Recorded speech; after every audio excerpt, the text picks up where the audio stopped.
lectora es un tema que nos concierne y que hemos sido en el Comité Académico de Interlínea, que es finalmente quien convoca a este conversatorio. Nos parece que es importante tocarlo porque estamos muy preocupados y estuvimos haciéndolo, ¿no? Observamos mucho los procesos editoriales, los procesos de distribución, hablamos de contenidos, hemos tratado varios temas a lo largo de estos años, no solamente en los conversatorios, sino también las entrevistas y los temas que estamos siempre tratando de ser sensibles a lo que está sucediendo.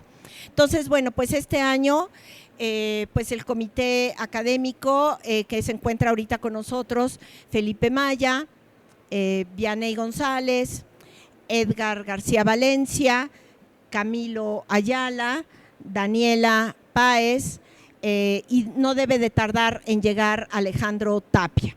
Esos son los que vamos a estar el día de hoy de parte del comité académico. Hay 2 miembros que no vinieron porque no sé si la gente sepa, pero la UAM está de vacaciones. Ya saben que somos muy originales en la UAM, aunque tenemos aquí la presencia del comité y digamos la parte editorial de la División de Ciencias Sociales y Humanidades y otras personas a las que les agradecemos que estén aquí. Pero como todos los años, pues tenemos 2 invitados.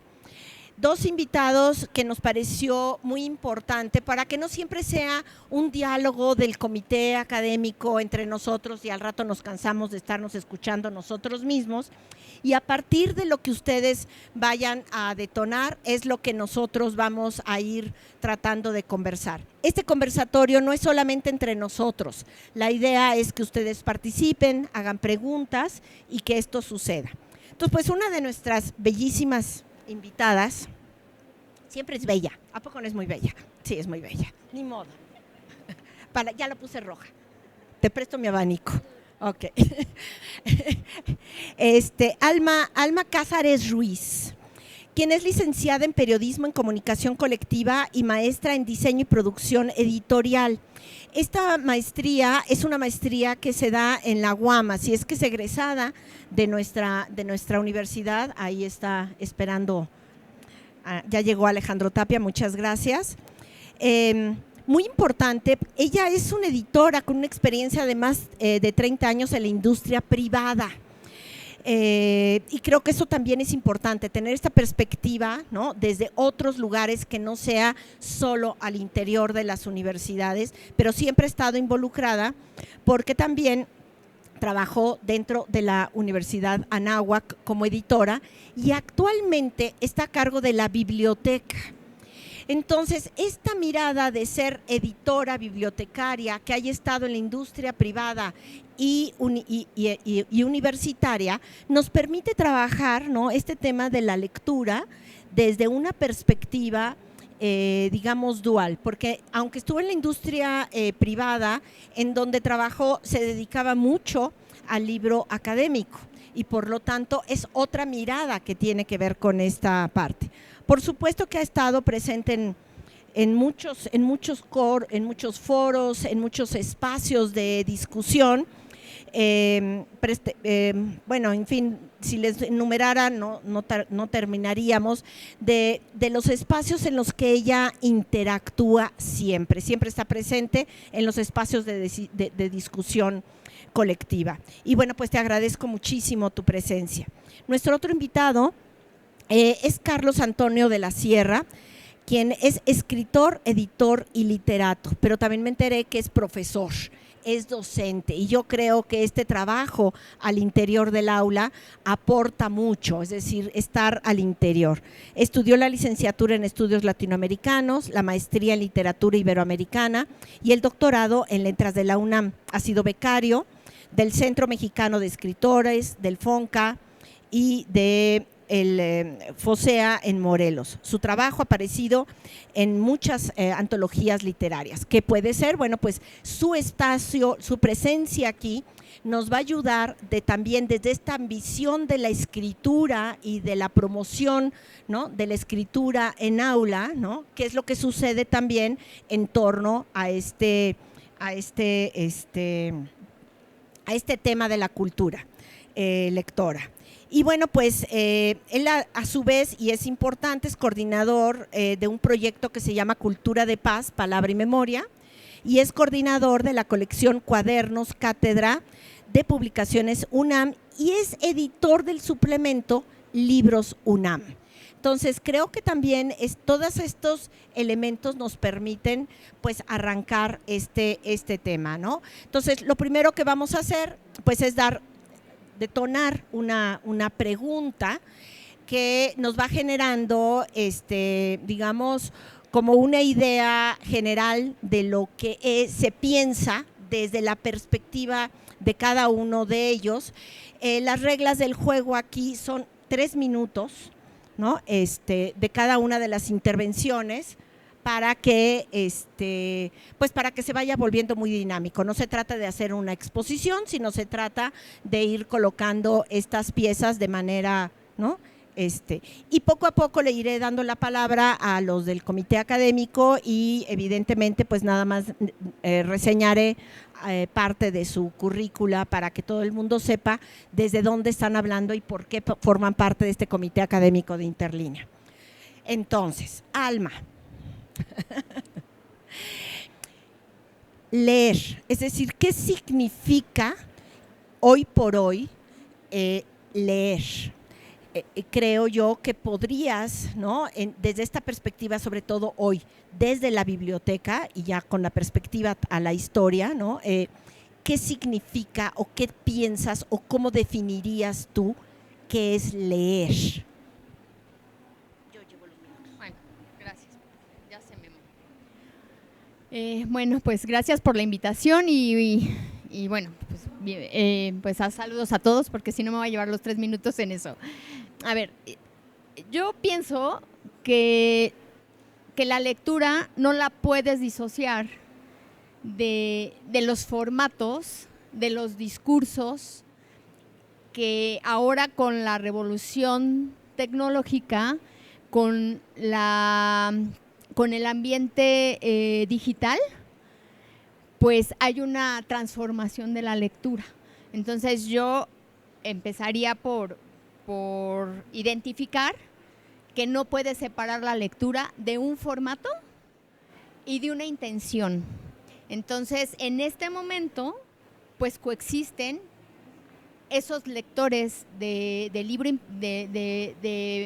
formatos impresos que tienen ciertas características, ciertas condiciones, y esos mismos lectores más los nativos ya digitales se encuentran en otra circunstancia de experiencia lectora con una pantalla que por sus características ya te van detonando una diferenciación de un libro continente, ¿no? Que tienes una portada, una limitante de páginas, etcétera, y el lector digital que se encuentra frente a una pantalla infinita.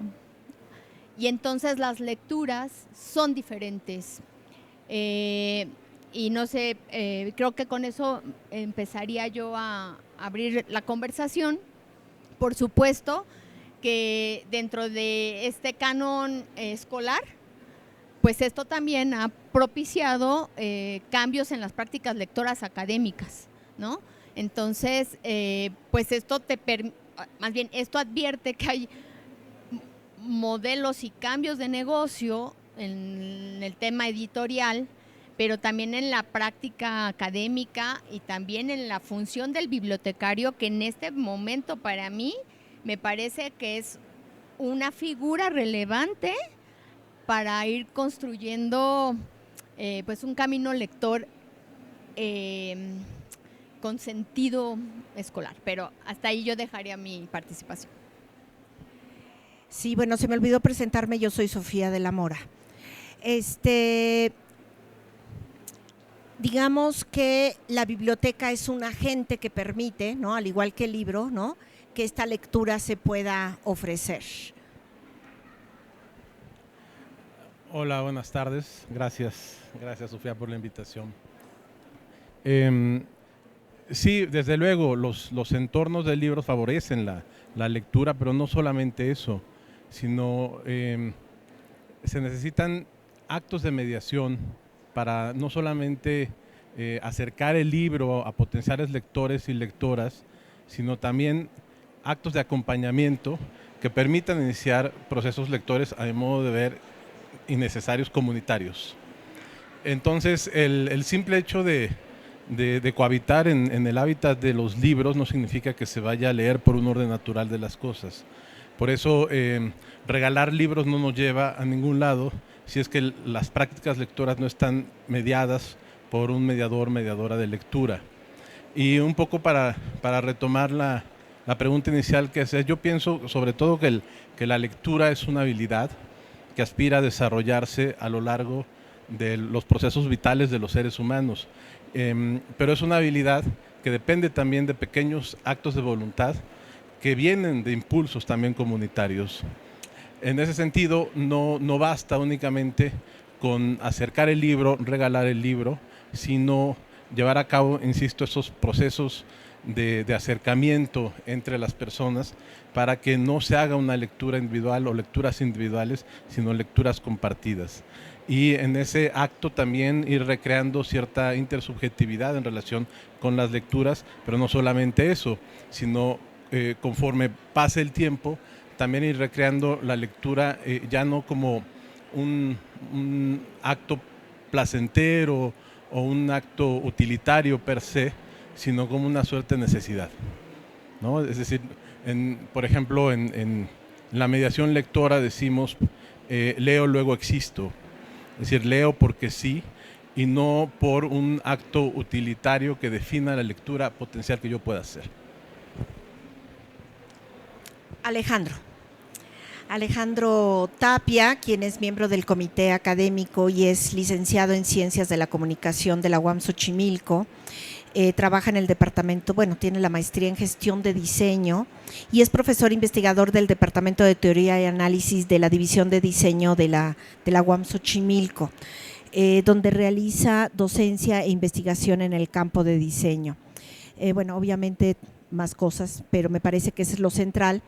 Y quisiera yo llevar la plática sobre este tema, sobre la construcción desde la retórica, ¿no? Que es un tema que tú llegas a manejar y es tu campo de teórico de trabajo y que influye sustantivamente en la maestría en edición, que por cierto aquí hay 2 egresadas de esta maestría de diseño y producción editorial, no sé si hay alguien más por ahí, pero por lo menos 2. Y pues Alejandro es quien desarrolla este eje, ¿no?, de análisis dentro de la producción editorial. Y pues si estamos hablando de espacios de agencia como pueden ser las bibliotecas, la conexión a través de la mediación, pues tenemos que también llegar un poco a este espacio de la construcción de contenidos para esta perspectiva desde la retórica. Sí, gracias. Buenas tardes. Sí, nosotros hemos trabajado el tema de la retórica porque hay una conformación de la manera en cómo leemos los textos, por el formato, por la tipografía, por el diseño, ¿no? Y eso es una vertiente de la retórica porque eso permite que tú hagas asequible un contenido cuando afrontas un texto, ¿no? Entonces alguien tiene que trabajar eso en términos editoriales, ¿no? Pero aparte, la retórica también es un tema de la invención y tiene que ver con qué tópicos colocas, cómo los investigas y cómo haces que ese circuito de ideas florezca dentro de un ambiente cultural que ya está establecido, ¿no? Y esa parte es súper importante, ¿no? Yo, una cosa que cuando venía dice, les voy a preguntar a los expositores, ¿no? Es que, por ejemplo, nosotros venimos del siglo anterior y pisamos el nuevo también, ¿no? Y me acuerdo de aquella época donde éramos estudiantes y existía Editorial Era o Siglo XXI o Gredos, ¿no? Y eso conformaba nuestro universo de pensamiento. Pero ahora leía a un escritor español con el que me identifico mucho, que dice, pues ahora leemos en la universidad y vemos cómo los escritores le rinden culto a Random House sin saberlo, ¿no? Porque es una escritura muy superficial, ¿no? Y de eso está llena toda la universidad, ¿no? Entonces, aparte de las plataformas interactivas o del libro digital y demás, también está la transformación de las empresas editoriales, ¿no? Y eso hace que la percepción del contenido hoy sea radicalmente distinta en términos de invención a lo que había el siglo pasado. ¿Ustedes cómo perciben esa transformación y si, por ejemplo, afecta nuestra manera en cómo comprendemos nuestras disciplinas, ¿no? Económicas, sociales, humanísticas, etcétera, etcétera? Porque ahí también parece haber un problema, ¿no?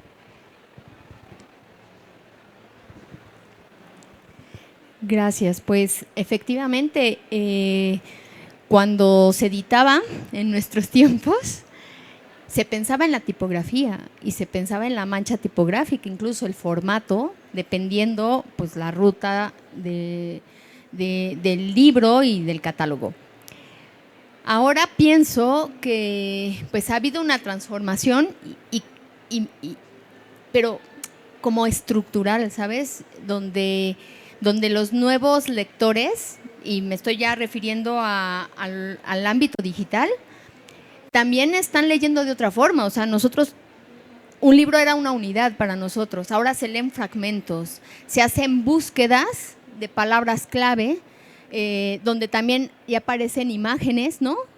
Entonces ya hay una serie de elementos que ya no nos pueden permitir hablar de un diseño editorial propiamente, sino que la lectura pues sí se ha un poco separado de esta cultura editorial, ¿no? Entonces, me parece ahora que se tendría que hacer como esa reflexión crítica, esa investigación de los nuevos lectores, porque también son un poquito autónomos en su ruta de ir construyendo conocimiento, pero también van como muy solitarios en un mundo donde coexisten conocimiento de investigación, validado, etcétera, que antes quien te validaba era el sello editorial, ¿no? Ahora estás en un mundo digital donde te encuentras fake news y te encuentras un muy buen artículo. O sea, ¿quién te está determinando o cómo puedes ir asociando esto si es bueno o esta es una buena lectura de esta otra que no puede serlo? Entonces también esa relación con el contenido, esa relación con la narrativa, pues también genera un cambio en el paradigma del lector, de la figura del lector. Entonces, por eso hablaba de la importancia de estos mediadores, que puede ser la biblioteca, ¿no? Donde ya no solamente es un lugar en donde se preserva el conocimiento escrito, sino donde los bibliotecarios sí tienen que ir acompañando en esta guía de alfabetizar, si se puede utilizar este término, de alfabetizar a los nuevos lectores, porque muchos lectores en las universidades no necesariamente pues son lectores de libros, de disciplinas serias. O sea, la realidad es que tú te encuentras muchos alumnos que pueden leer en redes sociales, que pueden leer blogs, que pueden leer escuchar podcasts, etcétera, y que eso tiene que ser el pretexto, aunque no sea una literatura culta, pero es un gancho, ¿no? Entonces los lectores pues hay de todo tipo. Entonces, pues si lees, para nosotros desde la academia y desde las instancias bibliotecarias, pues tienes que encontrar ese gran pretexto, ¿no? Para ir en el acompañamiento. No sé si atendí un poco. No sé si quieras agregar algo. Sí, quisiera nada más compartirles una anécdota a propósito de lo que mencionabas del consumo. Hace algunos años fui a ver a uno de los directores de la revista Tierra Adentro, que es una revista que publica a autores y autoras de todo México. Y le pregunté, oye, ¿qué están leyendo los jóvenes escritores ahora? Y la respuesta fue, ya casi no leen. O me dice, ya sus influencias no son la literatura, son las series. Y bueno, independientemente de que uno ya pudo haberlo intuido, pues no deja de extrañar que ahora se vean más series, que la gran mayoría o las buenas series están basadas en textos literarios, para luego regresar al texto literario. Caso concreto, Game of Thrones, ¿no? Que las series, los libros posteriores se fueron modificando de acuerdo con los intereses comerciales de la propia serie. Eso por un lado. Y por otro lado, ya que hablamos de la cultura lectora universitaria, yo creo que en buena medida los maestros también somos culpables de que no haya existido una causalidad natural en los procesos de desarrollo de habilidades lectoras. Por ejemplo, lo que hacemos yo doy clases en la Facultad de Filosofía y Letras de aquí de la universidad, y lo que hacemos ahora los maestros es mandarles los textos no completos, como dices tú, fragmentados, en PDF, o les mandamos el libro completo y les decimos, lean de aquí a acá. ¿Y eso qué es lo que hace? Lo que provoca que los alumnos ya no vayan a las bibliotecas.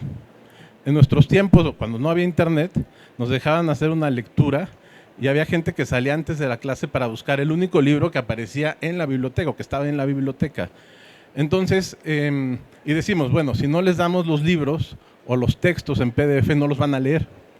Pero ¿qué es lo que ocurre ahí? Que entonces limitamos también un proceso indagatorio o heurístico que tiene que ver con la búsqueda del propio libro en la biblioteca, ¿no? Esta idea de este libro maravilloso de Juan Villoro, el libro salvaje, que es el libro el que te encuentra y haces tu propia lectura a partir de una coincidencia, de un acto aleatorio. Entonces, si bien esta feria es la muestra de que la lectura no está acabada porque está llena de jóvenes universitarios, yo creo que también desde la propia academia podríamos incentivar otro tipo de prácticas que no solamente hiciera que los estudiantes, las estudiantes fueran a la biblioteca, sino también de alguna u otra manera modificar ciertas prácticas de lectura que hoy en día ya no tienen un largo alcance, porque apelan a la inmediatez. Es decir, esa fragmentariedad apela a la inmediatez, como pueden ser las series en capítulos, etcétera, ¿no? Ya no se lee de largo aliento, sino en fragmentos. Felipe Maya Bernal, que es egresado de la licenciatura en Diseño de la Comunicación Gráfica de la UAM Xochimilco y egresado de la Maestría de Comunicación de Medios Virtuales. También es profesor investigador del Departamento de Teoría y Análisis de la División de Ciencias y Artes para el Diseño de la UAM Xochimilco. Y bueno, pues es, digamos, nuestro asesor principal en el proyecto del sitio web de Interlínea. A mí me interesaría muchísimo, porque además estuve viendo ahorita que te estaba resonando mucho de lo que estaba diciendo Carlos, asentabas, ¿no? Y también el año pasado estabas así como reflexionando, entonces digo, yo retomo esa sensación, ¿no? De que te estaba dando, pero también cuando me acordé un poco de algunas de las reflexiones que estuvimos el año pasado cuando trabajamos también la cultura gráfica, ¿no? Este terreno de cómo se lee, de qué es lo que pasaba con la lectura, ¿no? Etcétera. ¿Sí? ¿Va?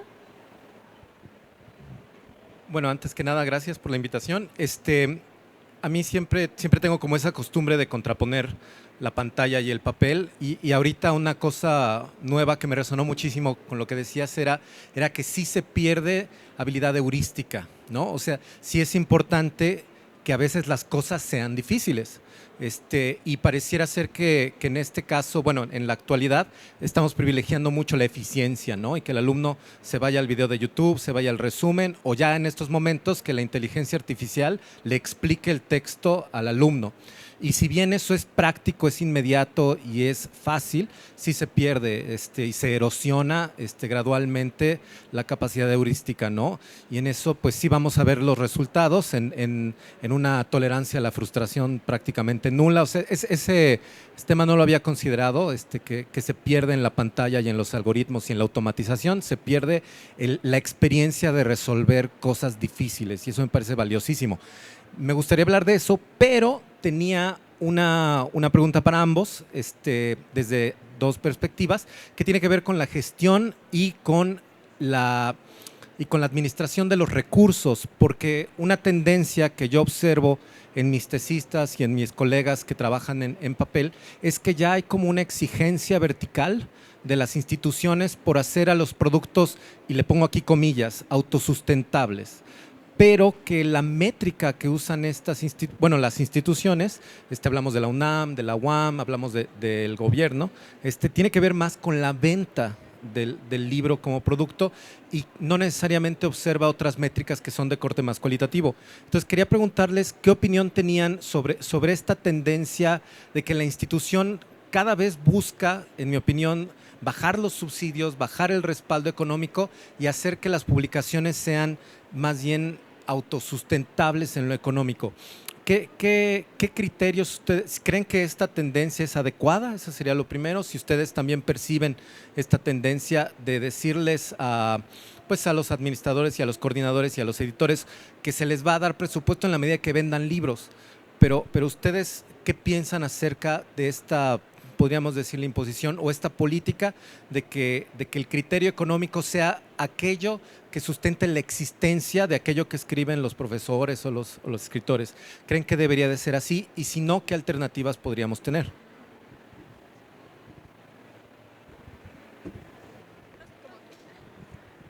Bien, pues mira, yo estuve como directora de publicaciones en la Anáhuac y venía yo de la iniciativa privada. Entonces, por supuesto que son dos situaciones completamente diferentes, ¿no? Porque cuando yo llego a la universidad, o sea, yo digo, mi compromiso es difundir el conocimiento, mi compromiso no es vender libros. Entonces, yo desde ese modelo de negocio que instauramos en la Anáhuac fue, a mí no me interesa vender libros, yo lo que quiero es que conozcan a mis autores y que no dependa la publicación de cuánto vendo o no, porque también muchas editoriales universitarias ni siquiera evalúan o ni siquiera hacen un cálculo editorial de ver, bueno, este libro ¿cuál es el tiraje que yo tengo que hacer para salir con un equilibrio en la venta, ¿no? Entonces, pienso yo que hace falta, pues, también como profesionalizarse en ese sentido, porque las autoridades educativas finalmente les cuesta trabajo entender que no todos los libros tienen que ser tratados de la misma forma y que desde mi percepción y muy particular punto de vista, considero que las editoriales universitarias tienen que hacer una ruta muy diferente, muy disruptiva de la edición ordinaria, ¿no? Porque perseguimos funciones diferentes y propósitos diferentes.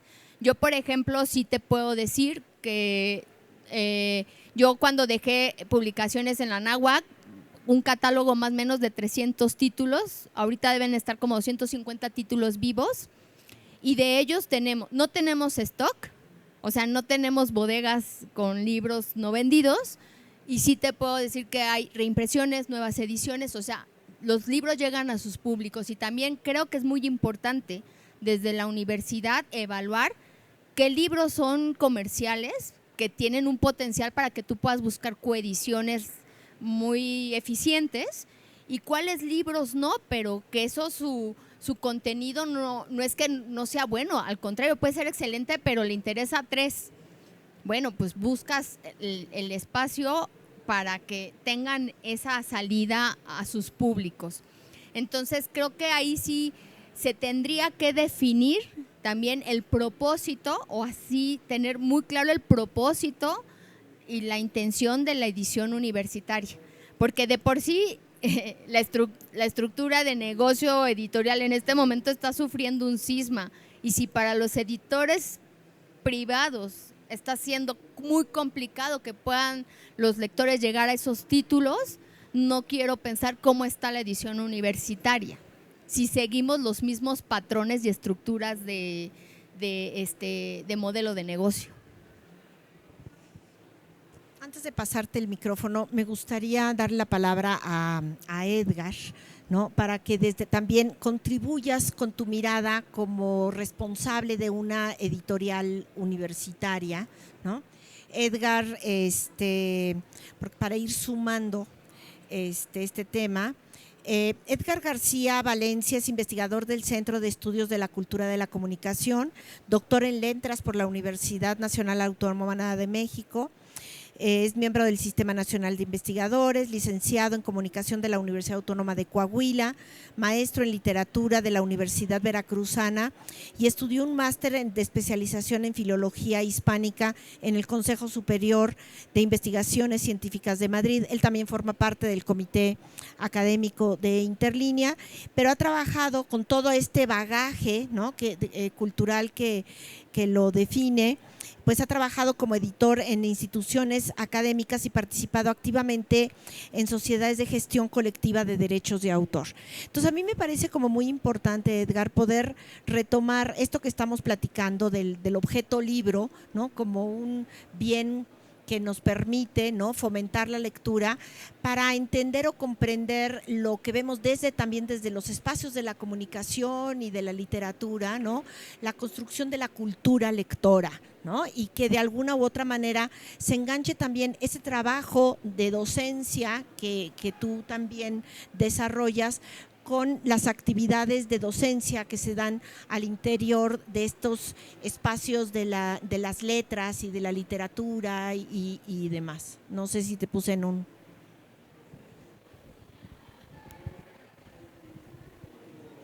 Gracias Sofía. Y gracias a los que han participado por las ideas que han vertido, que digamos, he tomado varias notas que han resonado en varias ideas. Uno es desde dónde estamos leyendo o cuál es esa definición de lectura que tenemos desde las más poéticas hasta las más técnicas, de las cuestiones de que, bueno, solamente la decodificación de los signos, entender lo que dice la parada o el letrero de un autobús, ya digamos, eso ya, ahí estamos, satisfacimos una necesidad primaria de, bueno, yo tengo que llegar a un lado, tengo que saber dónde está el Colegio Michoacán, entonces, ahí dice el Colegio Michoacán, ahí es. Y por otro lado está esa necesidad humana, intelectual de la lectura, que esa es la que de pronto está también en debate de, bueno, realmente estamos leyendo más o estamos leyendo menos, y vamos a las encuestas de Molec, del INEGI, y vemos que en los últimos 10 años los índices de lectura, por más que haya aumentado la producción editorial, pues van en números negativos, o sea, bueno, van cada vez más en menos. Y está el asunto de qué es lo que se está leyendo o cómo estamos leyendo esta fragmentariedad. Pero también trato de mencionarlo desde un aspecto en lo que, digamos, en ese episteme con otros medios y también en una cuestión histórica. Entonces vemos que también ocurre lo mismo en la música. Entonces el álbum ya no es el álbum, sino que es la lista, las canciones que tú vas seleccionando para una playlist. O sea, ya no es ese álbum que se oye completo, sino son fragmentos también de todo un álbum. Las imágenes también, que vemos pedazos de clásicos en menos de un minuto. Digamos, también estamos cultivando o aprendiendo o leyendo también desde otra manera, al grado de que la inteligencia artificial pues prácticamente está compitiendo para hacer resúmenes o cómo resumir mejor también ciertas obras. Pero desde la perspectiva histórica también pienso que hay una práctica que también la humanidad o una parte de los lectores lo han hecho así, y es lo que José Cadalso se burlaba de estos eruditos a la violeta, o las lecturas de florilegios o de antologías que también han existido a lo largo de la historia, o hay libros maravillosos como el libro del porqué de todas las cosas, o sea, libros del siglo XVII en el que tratan de explicar todo en un solo libro, pero para que no tengas que buscar más. O sea, ese libro te va a dar así como todo el resumen de todo ese compendio de la sabiduría humana. Y también casi con prompt, con preguntas y respuestas así muy breves, de tratar de explicarte desde por qué respiramos hasta por qué late el corazón, etcétera. Entonces, pero son otras maneras también fragmentarias que tratan de resumir ese conocimiento y que han coexistido con la humanidad desde, lo planteo desde la existencia del libro impreso, pero que seguramente también, y si nos vamos a ejemplos con los clásicos, encontraremos también ejemplos de estos resúmenes o compendios que tratan de entender toda esta sabiduría de todos los siglos en fragmentos, quizás en fragmentos tan especializados como en un libro que trata de resumir algunas ideas. Y como editores también nos ha tocado a muchos tratar de que la precisión sea esa lectura con lápiz o casi con bisturí o con cúter para ir quitando cosas y que quede lo más elemental. Entonces, ¿qué tanto también ese resumen es sinónimo de editar o es sinónimo de precisión? Y a lo mejor ahí es donde dejaría esos términos circulando.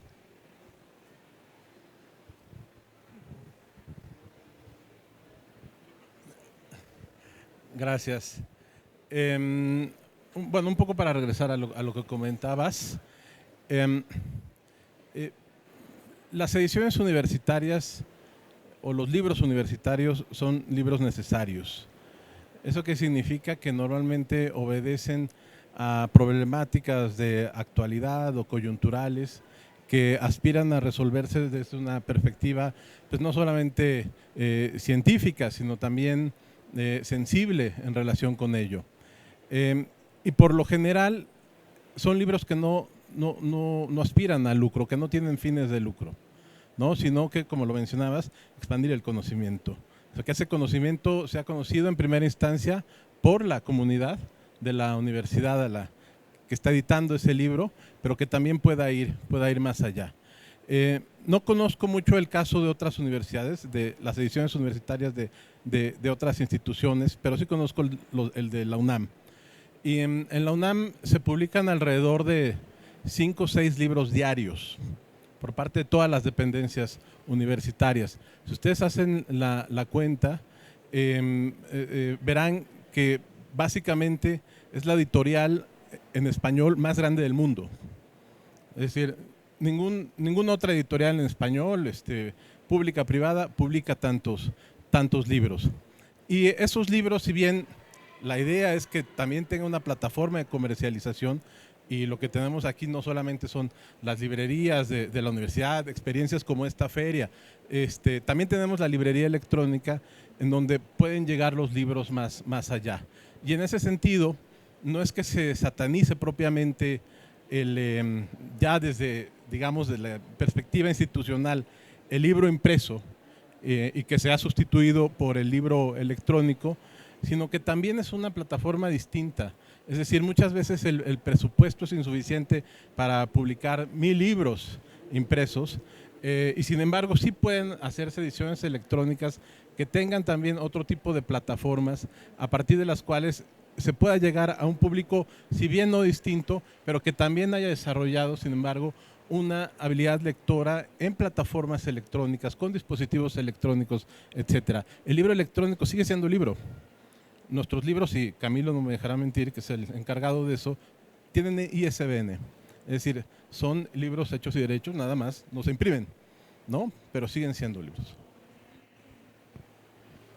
Bien ahí. Yo creo que muy importante, ¿no? Hablar desde esta mirada del diseño gráfico, ¿no? Cómo contribuye Bueno, Vianey González Luna, diseñadora gráfica de la Universidad Intercontinental y maestra en diseño y producción editorial por la UAM Xochimilco, ha colaborado y editado en varios libros para distintas instituciones, como la Comisión Nacional para el Conocimiento y el Uso de la Biodiversidad de la UNAM, de la UAMEX y de la UNESCO. Actualmente dirige la carrera de diseño gráfico de la Universidad Intercontinental y sus líneas de investigación justo son la edición institucional, la gestión de procesos editoriales y el papel del editor y del diseñador en la divulgación científica. Creo que esta mirada, ¿no?, desde el diseño, desde el objeto que estamos teniendo, cómo influye y determina esa cultura lectora, ¿no?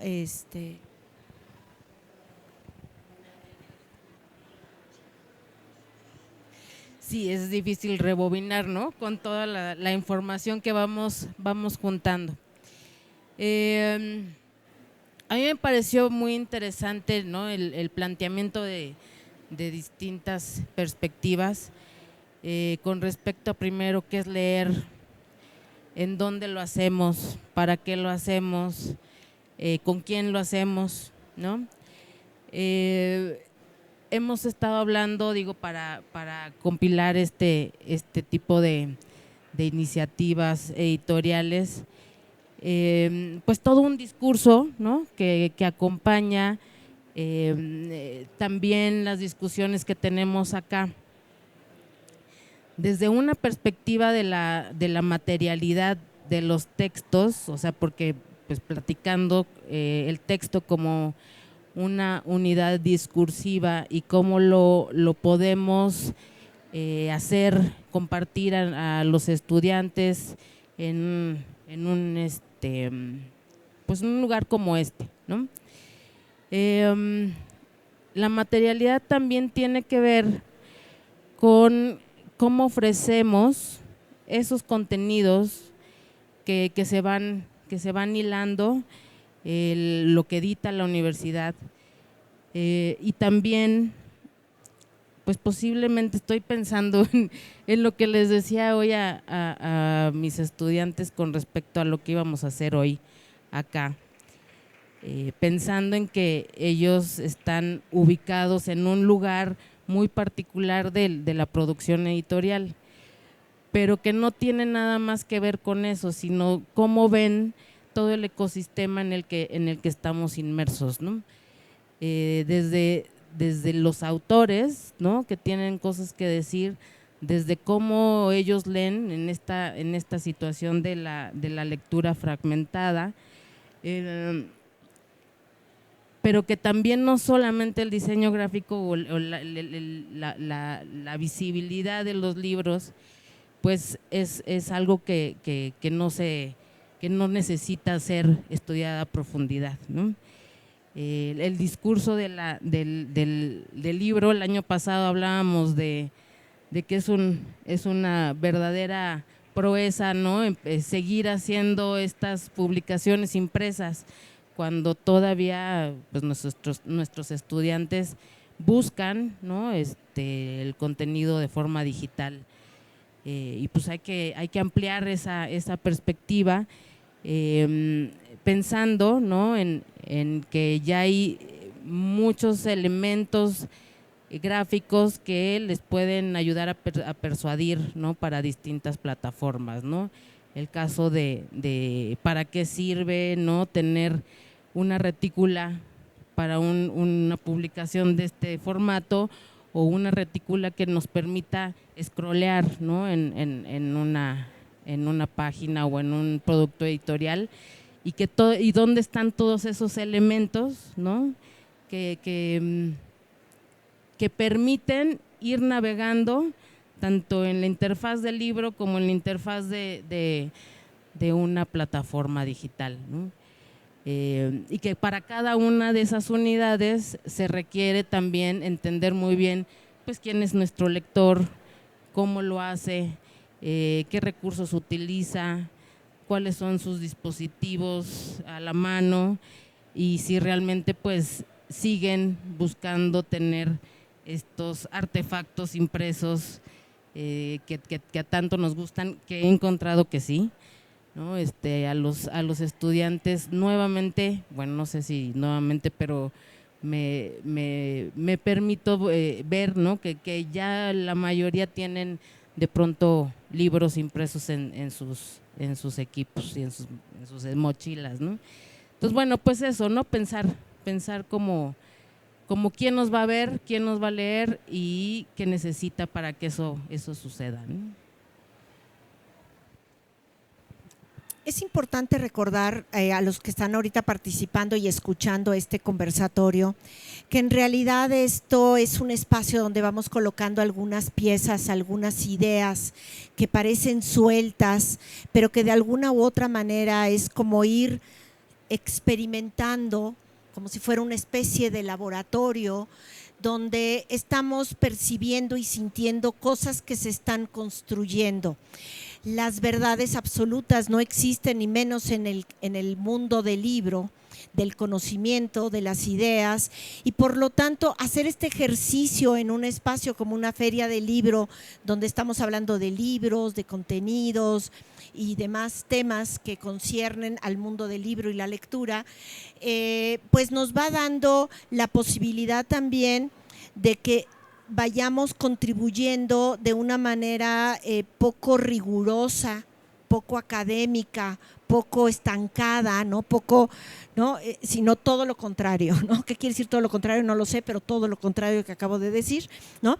Y que luego, bueno, pues cuando hacemos este trabajo de bajarlo al texto y a la tinta y papel en este tipo de publicaciones que hacemos después, pues es como seguir avanzando. Y a partir de ello también, bueno, pues vamos fomentando los diferentes conversatorios que tenemos, tanto que publicamos en nuestro canal YouTube o en el Spotify y demás, y que son temas que seguimos recurriendo y dándole vuelta y contribuimos justo a esa cultura editorial. Y bueno, pues en ese sentido quisiera darle la palabra a Camilo, que es historiador, teólogo social, escritor, editor y bibliófilo. Ha sido bibliotecario, corrector, ilustrador, escritor, guionista, redactor, encuadernador, catalogador y consultor de editoriales. Y ahí lo dejo para que no siga yo, pero bueno, es miembro de Interlínea desde el principio, ha sido también columnista, reseñista, cómplice, porque bueno, todos somos cómplices para que este proyecto pueda seguir adelante. Pero estoy segura de que ya tienes varias cosas que aportar a este conversatorio. Sí, fíjense que cuando preguntaste qué es la lectura, bueno, para mí la lectura es desciframiento, ¿no? Explicación en ese caso. Hay una colección que tenemos en la Dirección General de Publicaciones y Fomento Editorial, más bien teníamos, que se llamaba Leer el Cuerpo, era sobre danza, y realmente todo se puede leer.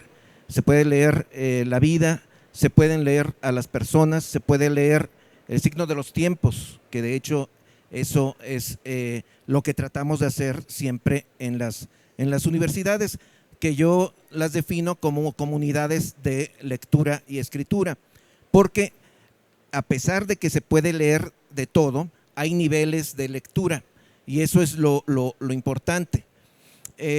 Hay una lectura muy simple y cada vez se puede profundizar más. Y de hecho la universidad, la UNAM, ha tratado de buscar esa lectura profunda desde un inicio, desde que en 1910 nos fundamos. Somos la decana de las editoriales universitarias porque desde el inicio buscamos editar, hacer publicaciones para que México tuviera esa buena alternativa. Y lo hemos buscado a lo largo del tiempo. De hecho, la construcción de espacios lectores en sí se debe básicamente a esa pretensión que tenemos en sí los universitarios. Esta misma feria que nace de la UNAM, como la Filminería, que es la feria más antigua que tiene México, y la trajo en sí la universidad. Y la feria más importante, bueno, la Universidad de Guadalajara la ha ido construyendo en ese caso. Pero lo terrible es que, como si fuera una metáfora, estamos en la Filuni junto a la composta y las universidades hemos estado junto a un sistema educativo que no forma lectores, que hace a los habitantes, a los mexicanos, casi analfabetas en ese caso. Y el problema es bastante fuerte porque llegan a la universidad sin esta formación en sí. Yo cuando vi que íbamos a hablar de cultura lectora,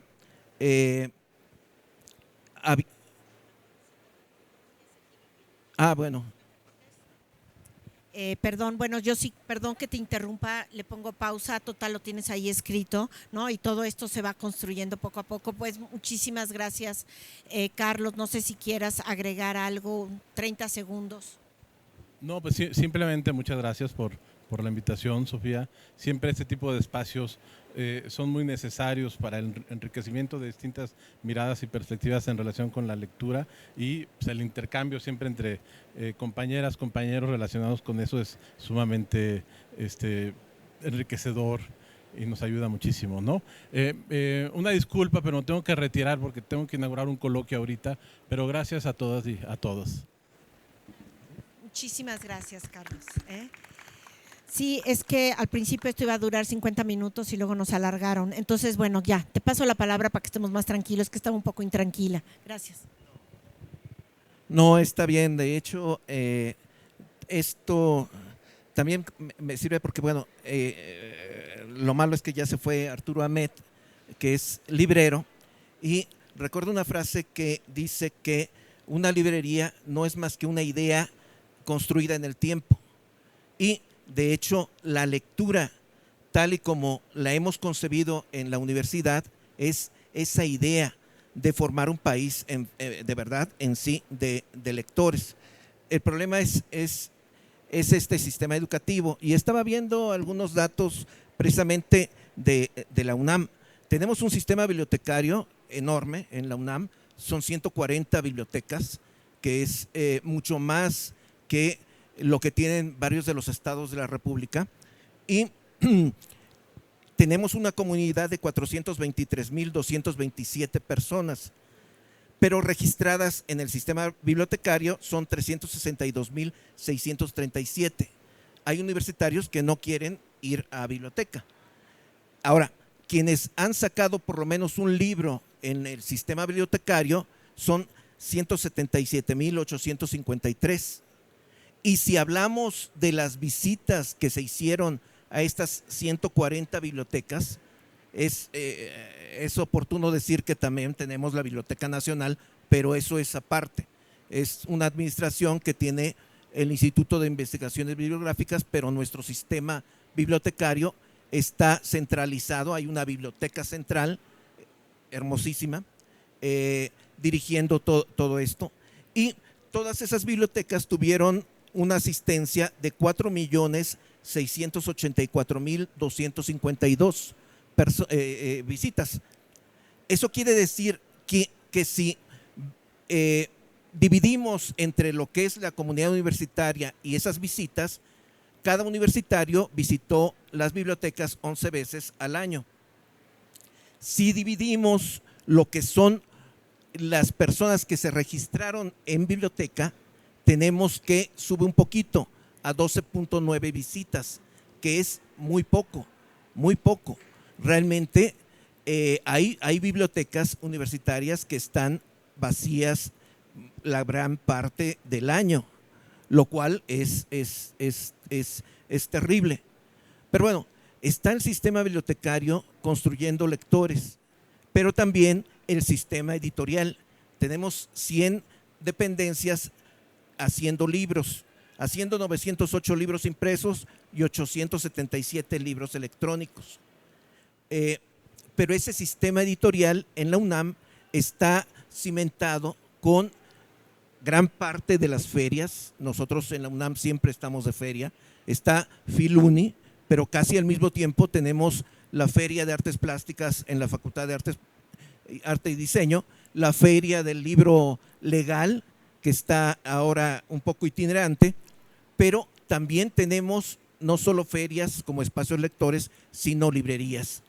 La UNAM tiene 6 librerías institucionales, incluyendo la virtual, pero también 40 otras librerías, las que hay en las FES, en los colegios de ciencias y humanidades, en las prepas.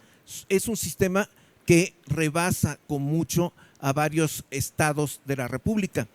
Y esa ha sido, digamos, nuestra pretensión en la UNAM, construir una cultura lectora dirigida hacia lo que es la cultura editorial. Porque para mí, digamos, leer no solo lo hacemos viendo libros, sino viéndonos, oyéndonos a nosotros mismos. Nada más un problema que quería dejar en la mesa es un poco, sí, hay una pretensión en las universidades de ser más económicamente eficientes, pero lo más terrible que yo pienso es ese afán de privilegiar la divulgación y dejar a un lado el libro académico, la monografía académica. Eso es lo terrible. Tuvimos ayer una visita bastante importante de la persona que creó 31 minutos. Está muy bien, pero me parece que estaba mejor en una feria del libro infantil y juvenil. Aquí estamos en otro nivel. Y no señalo tanto ese problema, sino el problema de la puerilización de la lectura. Hay muchas universidades que simplifican en sí los contenidos, incluso simplifican las portadas, tratan a los jóvenes como si fueran niños y presentan un producto aniñado. Ese es para mí el verdadero problema. Pues sí, creo que, digamos, cada uno de los temas que ustedes están tocando requieren de una, pues por supuesto, una mayor profundidad, pero no quiero dejar, porque el tiempo se nos empieza a terminar, aunque siempre parece que es muy largo, no nos alcanza más que poner algunas piezas y no logramos discutir. Y precisamente por eso el ejercicio de escribirlo después nos permite profundizarlo en algunos momentos cuando quisiéramos contestarle al otro y no lo podemos contestar aquí, pero lo contestamos en el libro, ¿no? Y bueno, pues Daniela Páez es, además de ser egresada de la licenciatura en Comunicación Social, por supuesto de ahí de la UAM, es una mujer que ha acompañado a lo largo de estos 14 años a Interlínea y tiene una amplia trayectoria de escuchar a gran parte de estos. Yo creo que tenemos como 600 entrevistados ya de Interlínea que han participado y que eso hace que sea un espacio muy, muy rico. Y que de ahí pues fuimos observando, Daniela, cómo fuimos cambiando, ¿no? De observar la producción editorial hacia este espacio de los actores y agentes, y cuando entramos en esta parte de los actores y agentes, pasamos de la cultura editorial a la cultura lectora, a la cultura editorial y lectora, considerando que a todos atravesaban ese tema. Entonces, a mí sí me gustaría que hicieras una reflexión, digamos, transversal de lo que hemos trabajado y vivido a lo largo pues, de estos 14 años, una observación que te ha permitido además crecer de tal manera que, bueno, pues ya incides en los diferentes comités editoriales dentro de la UAM Xochimilco. Sí, muchas gracias. Pues creo que ahorita, bueno, recogiendo un poco todas las perspectivas, el tema de la lectura creo que es un tema como bastante complejo, porque además la lectura a veces se piensa como el último trámite administrativo que tiene el libro, ¿no? Cuando la lectura pues empieza desde que se construye el libro, desde que se construye la idea, desde que se manda en las universidades, pues desde que se manda dictamen, ¿no? Desde ahí se empieza a construir la lectura, y yo creo que una de las fases que justo hemos trabajado en estos 14 años de Interlínea ha sido eso, ¿no? O sea, construir una cultura editorial y lectora a partir del conocimiento de distintas actividades que que atraviesan la construcción de un libro, ¿no? Porque el libro, cuando se concibe, pues bueno, en las universidades estamos acostumbrados que los académicos lo conciben pues para los puntos, ¿no? Cuando pues desde la parte de cultura más que nada, pues es construirlo desde un público lector, ¿no? Desde a quién va dirigido, para quién, dónde se va a difundir, cuáles son las estrategias que se van a seguir, no solamente estrategias de comercialización, porque es muy cierto lo que decía Edgar respecto a que las cifras, o lo decía Felipe, no me acuerdo, pero que las cifras de pronto atañen más a las ventas y no a esa producción o a ese conocimiento que se necesita, que se está demandando, dónde se está recibiendo, cuáles son esas cifras a lo mejor que tienen las bibliotecas, pero no cifras cuantitativas sino cualitativas, me parece también, ¿no? O sea, creo que la parte cualitativa, subjetiva, pues se deja de lado cuando pues somos humanos de principio, ¿no? Y es una habilidad humana la lectura, leer, escribir, hablar, eso son habilidades humanas, ¿no? Entonces no dejarlas de lado, y yo creo que eso se pierde en el momento que las universidades nos han llevado a pensar como el ámbito editorial desde un ámbito administrativo, ¿no? O sea, paso 1, paso 2, paso 3, paso 4, paso final, pero, o sea, te faltó llenar el formato A, B, C, ¿no? Entonces creo que es importante justo estos espacios, porque involucran a todos estos actores y agentes desde sus propios discursos y desde sus propios procesos para pensarlos de una manera integral, ¿no? Y Interlínea eso es lo que busca, ¿no? Pensarlo de una manera integral, construir una cultura editorial colectiva, ¿no? O sea, de manera que como comunidad podamos conversar. Efectivamente, al inicio se decía, pues es que no hay verdades absolutas, y por supuesto que no las hay. Creo que en cada feria, en cada Filuni o en cada Fil Guadalajara o otras ferias, siempre se está platicando sobre qué hacer, ¿no? Y yo creo que siempre, cuando empezamos Interlínea, me acuerdo que se hablaba mucho de la coexistencia o no del libro electrónico y que iba a desaparecer el papel, y bueno, esa discusión pues es un poco ya inacabada, pero ahorita está la inteligencia artificial y todas estos contenidos inmediatos y cómo entender. Entonces creo que el mundo está cambiando, y yo creo que conforme el mundo cambie, pues tenemos que seguir dialogando, ¿no? Cultura editorial, ¿no? Me gustaría muchísimo, por ahí te aludieron hace un rato, sobre el tema de bibliotecas. Está Arturo Ahmed, quien es un gran librero, promotor de la cultura librera y al mismo tiempo también promotor entonces de la cultura lectora. ¿Qué se te queda de este conversatorio? ¿Qué pudieras aportar, Arturo? Me gustaría muchísimo escucharte. Pues primeramente, muchas gracias. Esta reunión es muy significativa, puesto que plantea nuevos esquemas de lectura, porque en la actualidad ya no solamente el libro se lee a través de las páginas impresas, sino a través de los dispositivos electrónicos digitales. Pero también hay que entender que hoy la lectura se está dando de diferentes maneras, ya no solamente como se hacía tradicionalmente sobre el papel.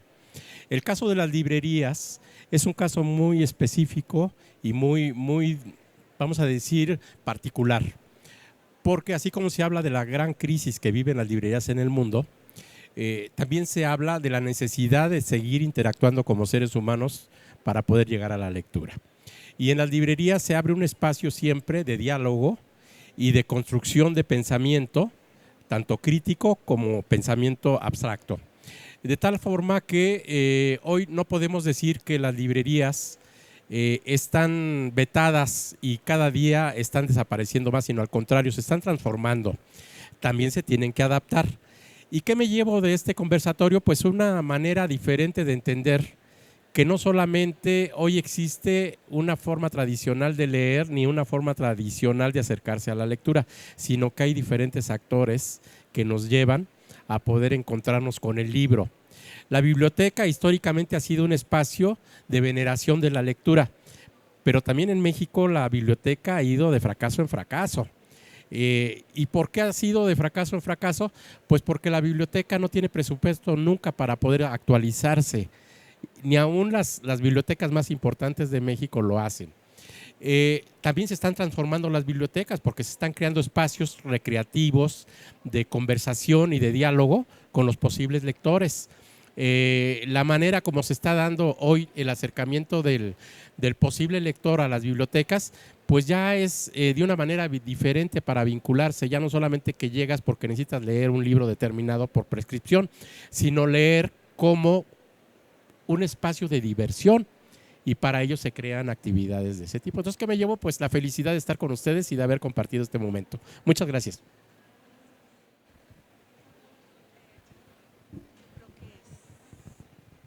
Sí, bueno, pues ya para ir cerrando, pienso un poco, escuchando a Camilo, a Edgar, etcétera, que hay muchas intenciones de lectura. O sea, la lectura se da en distintos tipos. Hay la lectura de ocio, la lectura escolar y la lectura de investigación.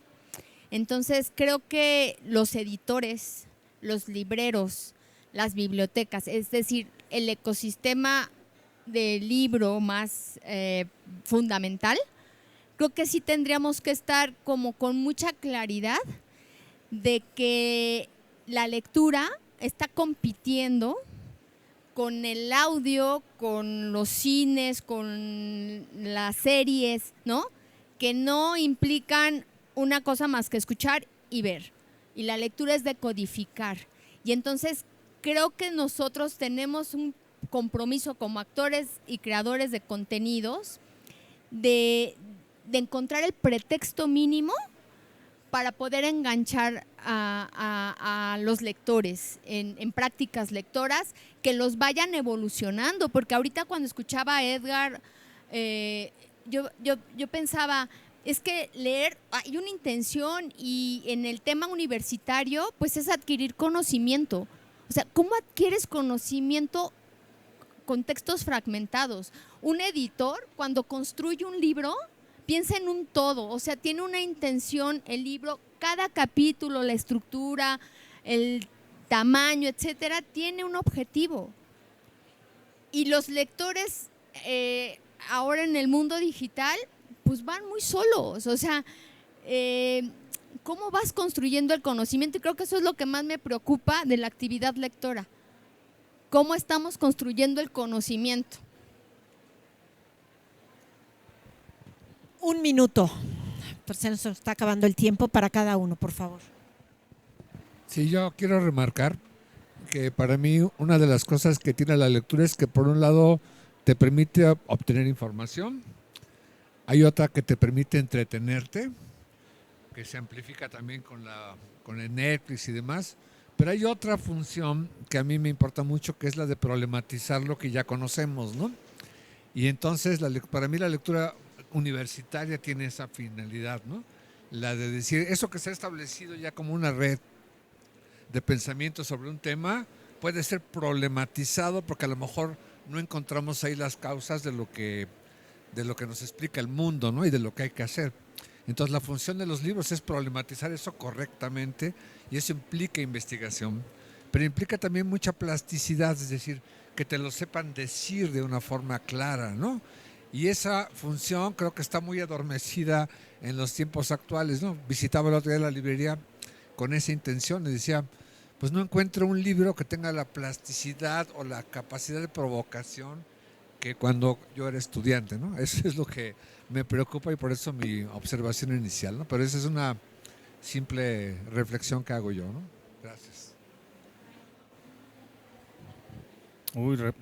Estaba pensando en lo que había mencionado en mi intervención sobre si vamos hacia atrás todavía vamos a encontrar también fragmentos, y pensaba en la antología griega en que nos llegan fragmentos de la lapidaria, por ejemplo, o el poema babilónico de la creación, el Enuma Elish, en donde hay fragmentos que ya no alcanzan a leerse de las tablillas de arcilla. Entonces de pronto nos quedamos también con esos fragmentos del pasado con el que tenemos que imaginar todo e ir componiendo a partir también de nuestro presente, llenando esos huecos. Entonces también qué tanto esa lectura es ir llenando esos huecos, ir llenando esos espacios, tratando de dibujar una osa a partir de unos puntos en el cielo, o una balanza a partir también de unas 3 o 4 estrellas. Entonces También leer es completar y es imaginar lo que llena esos fragmentos.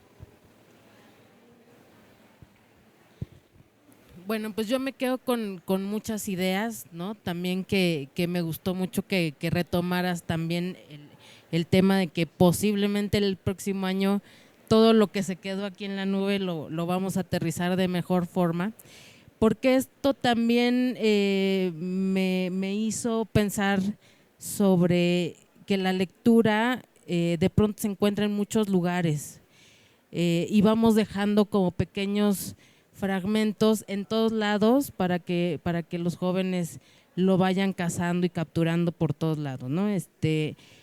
Pues parte de la lectura fragmentada estaba por ahí y pues ya veremos qué es lo que nos depara en la siguiente edición.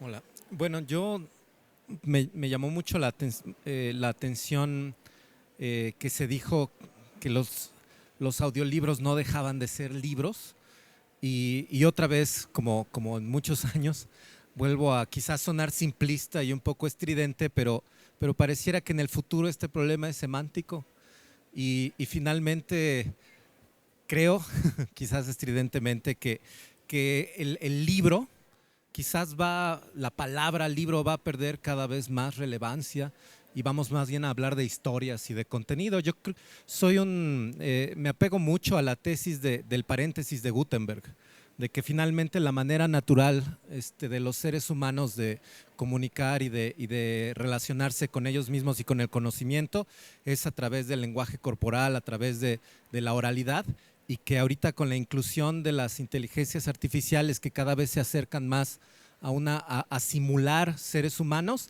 yo sí creo que en el futuro más cercano que lejano, los alumnos y nosotros mismos vamos a estar platicando, no vamos a estar, digamos, podemos argumentar que eso es lectura también, pero yo creo que se va a disociar cada vez más el entendimiento y la comprensión del objeto. Y creo que cada vez más nos vamos a acercar a esa manera original, natural, en donde en lugar digamos, de leer el libro, vamos a platicar sobre el conocimiento y alguien nos va a decir su opinión y buscaremos más fuentes y preguntaremos y platicaremos y que creo que cada vez estamos llegando más a ese final del paréntesis de Gutenberg y pues habrá que ver qué ocurre, si nos va a tocar. 30 segundos. Ok. ¿Y qué será otra cosa? 30 segundos.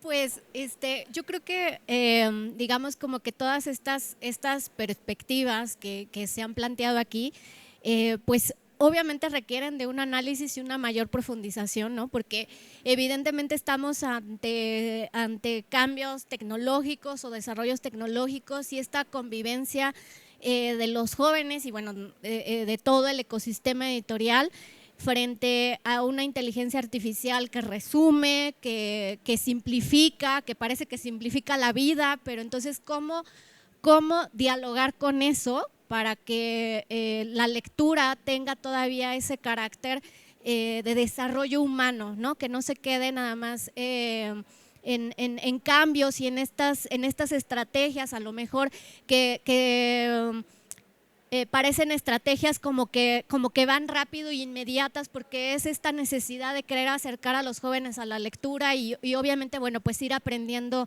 de los aciertos y de los errores, ¿no? 30 segundos. No, pues, bueno, yo estoy de acuerdo, Felipe, que estamos en el ocaso de la cultura libresca, aunque yo soy todavía hijo de la imprenta y necesito la materialidad del libro y soy nostálgico en sí de estos paratextos y de estos espacios incluso de reflexión que son los márgenes y las páginas de cortesía y cuestiones de ese tipo, y soy coleccionista y no puedo ver un libro bello sin tenerlo en los estantes, ¿no? Entonces, y bueno, nada más terminaría diciendo que hay que volver la vista hacia los clásicos. Es importante leer a Cicerón, a Borges, a los grandes escritores. Un lector más o menos mediano leerá no más de 100 libros en su vida, entonces hay que escogerlos muy bien. Y están las mediaciones, las que se hablaron aquí, está la biblioteca, está la librería, pero también, sobre todo, la editorial. Un buen sello editorial, como el de la UNAM en varias dependencias, es esencial para guiar a los lectores. Me hubiera encantado tener tiempo para pasar el micrófono a todos los que están aquí acompañándonos. Si se dan cuenta, es un tema que da, bueno, para un seminario largo, tendido, de profundidad y de discusión. Agradezco muchísimo a todos su presencia. Si nos ayudan a colocar las sillas al estilo salón, se los agradecería muchísimo.